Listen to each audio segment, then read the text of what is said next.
हर साल इस दुनिया में करोड़ों नए बिजनेस शुरू होते हैं और उनमें से लगभग 90% बिजनेस फेल हो जाते हैं। ये कोई छोटा आंकड़ा नहीं है।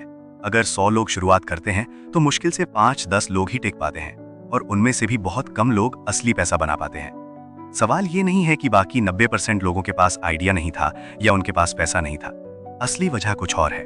उनके पास वो मानसिक ताकत, वो साइकोलॉजिकल इंफ्रास्ट्रक्चर ही नहीं था जो प्रेशर, अनिश्चितता, बोरियत और लगातार फैसले लेने की क्षमता को संभाल सके।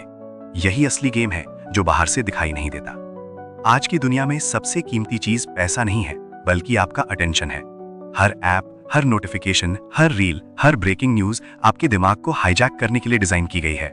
बड़ी बड़ी कंपनियां लाखों करोड़ों रुपए सिर्फ इसीलिए खर्च कर रही हैं ताकि आप उनका कंटेंट देखें, रिएक्ट करें और अपने असली गोल से दूर हो जाएं। जब आप बिना सोचे समझे स्क्रॉलिंग करते हैं, एक वीडियो से दूसरे वीडियो पर जंप करते हैं, तो असल में आप अपनी ही जिंदगी के गोल्स को नो बोल रहे होते हैं। आपका मंकी माइंड हमेशा कुछ नया, कुछ एक्साइटिंग, कुछ इंस्टेंट चाहता है और यही हैबिट धीरे धीरे आपकी फोकस पावर को खत्म कर देती है।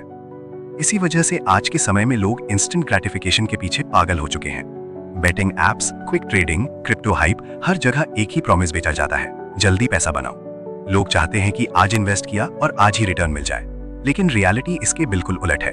असली वेल्थ क्रिएशन स्लो होती है, बोरिंग होती है और पेशेंस मांगती है। ये ग्लैमरस नहीं होती, ये इंस्टाग्राम रील जैसा एक्साइटिंग नहीं होती, लेकिन यही चीज लॉन्ग टर्म में आपको अलग बनाती है।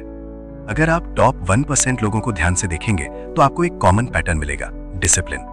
कोई सीक्रेट हैक नहीं, कोई मैजिक फॉर्मूला नहीं, बस बोरिंग डिसिप्लिन। 99% लोग हमेशा नॉवेल्टी चेज करते हैं। उन्हें हर दिन कुछ नया चाहिए, कुछ एक्साइटिंग चाहिए।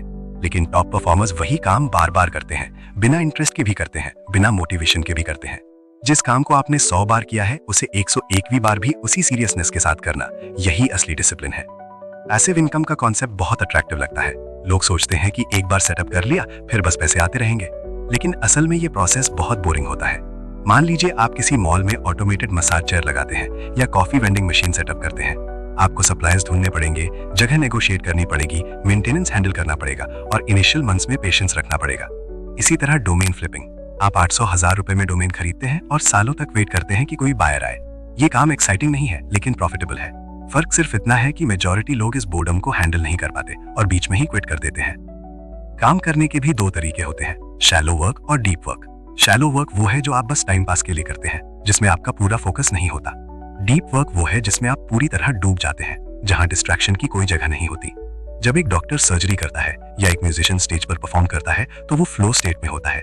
यही स्टेट आपको बेस्ट आउटपुट देती है। लेकिन आज के टाइम में लोग 10 मिनट भी बिना फोन के नहीं बैठ पाते। डीप वर्क एक रेयर स्किल बन चुकी है और जो इसे मास्टर कर लेता है वो ऑटोमेटिकली अहेड निकल जाता है। अब इस डिसिप्लिन को एक और चीज के साथ जोड़िए, emotional control.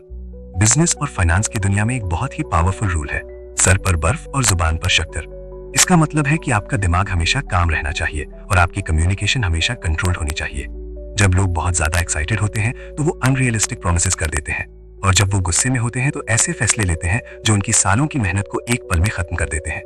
Anger, jealousy, frustration, ये सब इमोशंस अगर कंट्रोल में नहीं है तो ये आपकी जिंदगी और फाइनेंसेस दोनों को डिस्ट्रॉय कर सकते हैं। मार्केट में दो तरह के लोग होते हैं, वर्कर माइंडसेट और बिल्डर माइंडसेट। वर्कर सोचता है आज काम किया है तो आज पैसा चाहिए, इसीलिए वो हमेशा शॉर्ट टर्म डिसीजंस लेता है। बिल्डर सोचता है मैं आज जो कर रहा हूँ उसका रिजल्ट 5-10 साल बाद मिलेगा। वो पेशेंस रखता है, रिस्क लेता है और लॉन्ग टर्म गेम खेलता है। यही रीजन है कि बिल्डर इवेंचुअली बड़ा पैसा बनाता है, जबकि वर्कर स्ट्रगल करता रहता है। ये पूरा कॉन्सेप्ट मार्शमेलो टेस्ट जैसा है। जो इंसान अपने ग्रेटिफिकेशन को डिले कर सकता है वही लाइफ में आगे बढ़ता है। उदाहरण के लिए, अगर आप क्राउड लेंडिंग प्लेटफॉर्म्स पर इन्वेस्ट करते हैं तो आपको 10-15% ईयरली रिटर्न के लिए वेट करना पड़ता है। इसमें एक्साइटमेंट नहीं है, बस पेशेंस है, लेकिन यही पेशेंस कंपाउंडिंग को काम करने देता है।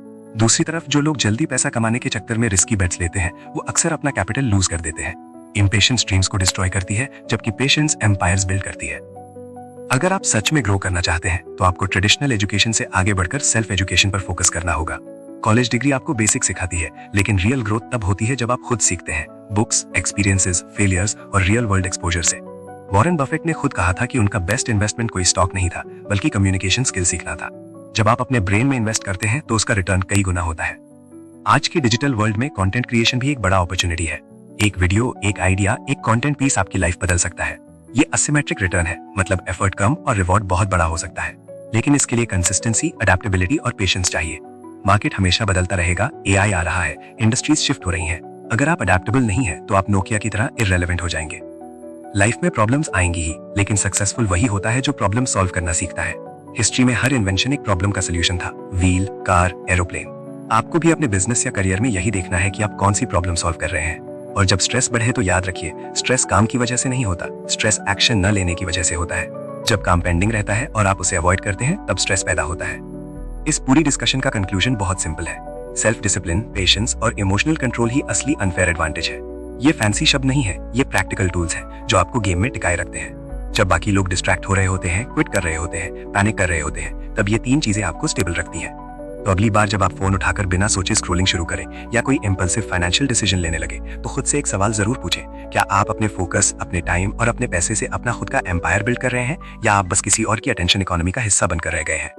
यही सवाल आपकी पूरी डायरेक्शन बदल सकता है। क्योंकि सच ये है कि जिंदगी में सबसे बड़ा लॉस पैसा खोना नहीं है, बल्कि डायरेक्शन खो देना है। जब आपको यही नहीं पता होता कि आप क्या कर रहे हैं और क्यों कर रहे हैं, तब आप बस फ्लो के साथ बह रहे होते हैं। और फ्लो हमेशा उसी दिशा में जाता है जहां भीड़ जा रही होती है, ना कि जहां सक्सेस होती है। धीरे धीरे यही छोटी छोटी आदतें आपकी पूरी जिंदगी का पैटर्न बना देती हैं। सुबह उठते ही फोन चेक करना, काम के बीच में डिस्ट्रैक्शन लेना, हर डिसीजन इमोशन से लेना, ये सब छोटी हैबिट्स नहीं है, ये आपकी फाइनेंशियल आइडेंटिटी बना रही हैं। और सबसे खतरनाक बात यह है कि ये सब साइलेंटली होता है, आपको पता भी नहीं चलता और सालों निकल जाते हैं। फिर एक दिन आप पीछे मुड़कर देखते हो और रियलाइज होता है कि आपने बहुत मेहनत की, लेकिन आगे नहीं बढ़ पाए। अब एक बहुत इंपॉर्टेंट बात समझो, दुनिया आपको सीधे नहीं हराती, दुनिया आपको डिस्ट्रैक्ट करके हराती है। आपको बिजी रखा जाता है ताकि आप फोकस्ड ना रहो, आपको एंटरटेन रखा जाता है ताकि आप डिसिप्लिन्ड ना बनो। क्योंकि जिस दिन आपने अपना फोकस और इमोशंस कंट्रोल कर लिया, उस दिन आप एवरेज नहीं रहोगे। और यही वो पॉइंट है जहां गेम बदलता है। अब सोचो, अगर आप अगले 1 साल तक सिर्फ 3 चीजें कंट्रोल कर लो, आपका फोकस, आपकी हैबिट्स और आपके इमोशंस, तो क्या आपकी लाइफ चेंज होगी? बिल्कुल होगी। लेकिन प्रॉब्लम यह है कि लोग कंसिस्टेंसी नहीं रख पाते। 2 दिन मोटिवेशन आता है, तीसरे दिन सब खत्म हो जाता है। इसलिए आपको मोटिवेशन नहीं, सिस्टम बनाना पड़ेगा। एक ऐसा सिस्टम जो आपको पुश करे, चाहे आपका मन करे या ना करे। छोटा शुरू करो, हर दिन 1 घंटा डीप वर्क, हर हफ्ते एक स्किल इंप्रूव करना, हर महीने एक फाइनेंशियल डिसीजन सोच समझ कर लेना। ये छोटे एक्शंस शुरुआत में बोरिंग लगेंगे, लेकिन यही बोरिंग एक्शंस फ्यूचर में एक्स्ट्रा ऑर्डिनरी रिजल्ट्स देते हैं। याद रखो, सक्सेस कभी एक बड़ा स्टेप लेकर नहीं आती, सक्सेस हमेशा छोटे छोटे रिपीटेड स्टेप से आती है। और जो लोग इन स्टेप्स को इग्नोर करते हैं, वो हमेशा शॉर्टकट ढूंढते रहते हैं, लेकिन शॉर्टकट का एंड हमेशा डेड एंड होता है। जब भी आप लाइफ में कंफ्यूज हो जाओ, जब भी लगे कि कुछ समझ नहीं आ रहा, तो बस रुककर खुद से एक सवाल पूछना, क्या मैं अभी रिएक्ट कर रहा हूं या सोचकर डिसीजन ले रहा हूं? अगर आप ये एक हैबिट बना लेते हो, तो आप अपनी 90% गलतियों से बच सकते हो। क्योंकि क्लैरिटी हमेशा पॉज में मिलती है, रिएक्शन में नहीं। और यही वो डिफरेंस है जो एक नॉर्मल इंसान और एक सक्सेसफुल इंसान के बीच होता है। अगर तुम यहां तक इस बात को समझ चुके हो, तो सच में तुम ऑलरेडी मेजॉरिटी से अलग हो। अब डिसीजन तुम्हारा है, क्या तुम सिस्टम को समझकर गेम खेलोगे या फिर हमेशा की तरह उसी सिस्टम का हिस्सा बने रहोगे? क्योंकि गेम वही रहेगा, रूल्स वही रहेंगे, बस प्लेयर्स बदलते रहेंगे। अगर ये बात तुम्हें अंदर तक लगी हो, तो इसे सिर्फ सुनकर मत छोड़ो, इसे अप्लाई करो। अपने फोकस को प्रोटेक्ट करो, अपने इमोशंस को कंट्रोल करो और अपने डिसीजंस को लॉजिक पर बेस करो। क्योंकि आखिर में या तो तुम अपने दिमाग को कंट्रोल करोगे या फिर कोई और उसे कंट्रोल करेगा, और उसी दिन से तुम्हारी जिंदगी की डायरेक्शन तय हो जाएगी।